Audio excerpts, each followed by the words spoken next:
Welcome to Mint Luxury Conference. We have with us Amitabh Kant, India's Industry Secretary. Welcome, sir. So there was a big event about Make in India, which the Prime Minister inaugurated. So what has moved from there? So a series of measures have been taken on business process re-engineering, on bringing in all clearances online, on use of digital technology, on doing away with processes, paperwork, licenses, streamlining things. For instance, the industrial license and industrial entrepreneur memorandum has been put 24/7 online. You can make the payment online and there's no human intervention. And I think this is what we are pushing for across departments, and you will see the results coming in the next 4 to 5 months. So on the Make in India, I think the key challenge for us is really to improve the ease of doing business. And the challenge is to simplify things. The challenge is to put as many things on digital online technology as possible, do business process re-engineering. That's one aspect of Make in India. I think the second aspect was that how do you open up India's economy? And there the government went very aggressively forward, and the government liberalized the rail sector to 100% FDI, which was quite unimaginable just 6 months back. So maintenance, construction and operation in a vast range of new areas of growth, railways. We delicensed about 60% of the items of defense, and the FDI in defense went up from 26 to 49%, and we've said that in state of the art and manufacturing sector, it can go up to 100%. And in the case of construction, we have recently liberalized very aggressively, and to our mind, this will bring in a very major change in the construction sector.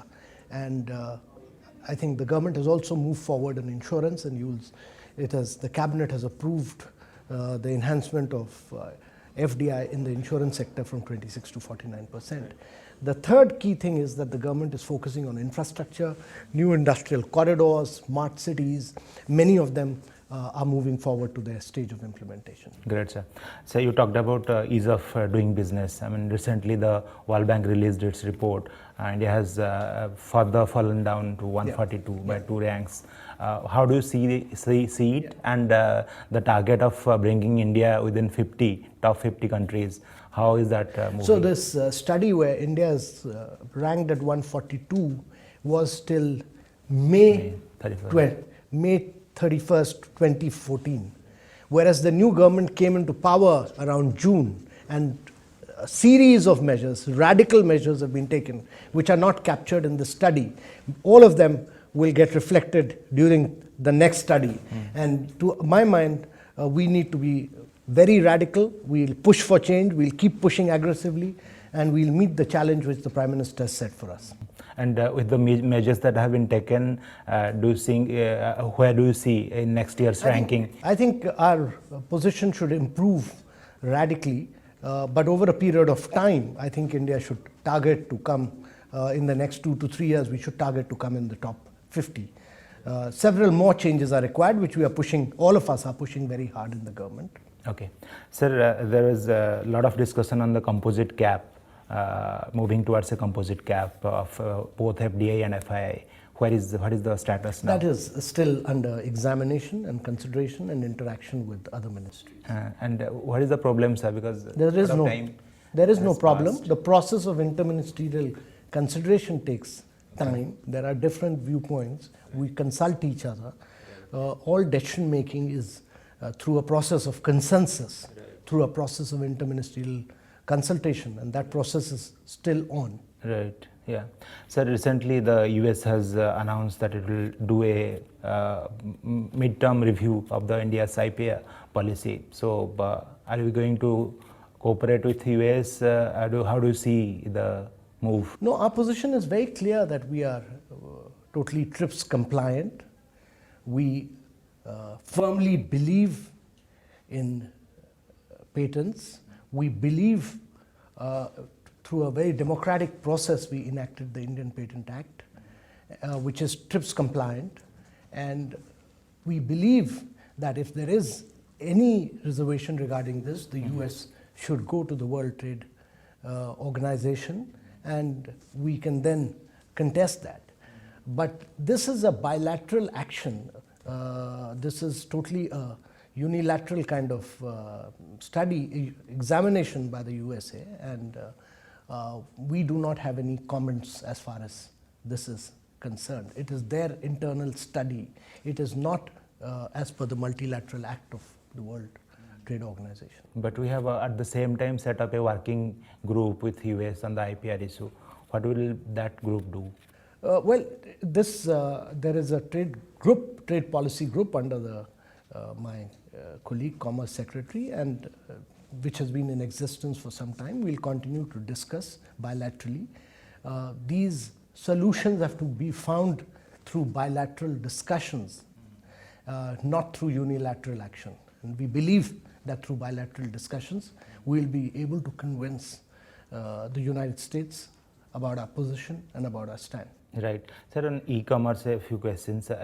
One discussion paper was launched on e-commerce. What is the status now on that? No, the discussion paper is there. We in India permit 100% FDI in business to business, and that is why today e-commerce is flourishing in India. And that is why a lot of FDI is coming into India. And that is why you just had a very exciting investment by SoftBank Snapdeal. into Snapdeal and Ola Caps. And what it demonstrates is that a policy framework is quite has clarity, is the model on which many countries have grown, and we'll continue to grow on this. But if there are some minor issues which require clarification, we'll be very happy to interact with the industry and see what best we can do. But on the front end, there is no clarity, and there is no government is not going to allow FDI. At this moment, we are still examining whether a business to commerce is required at all, because business to business 100% FDI is thriving in India already.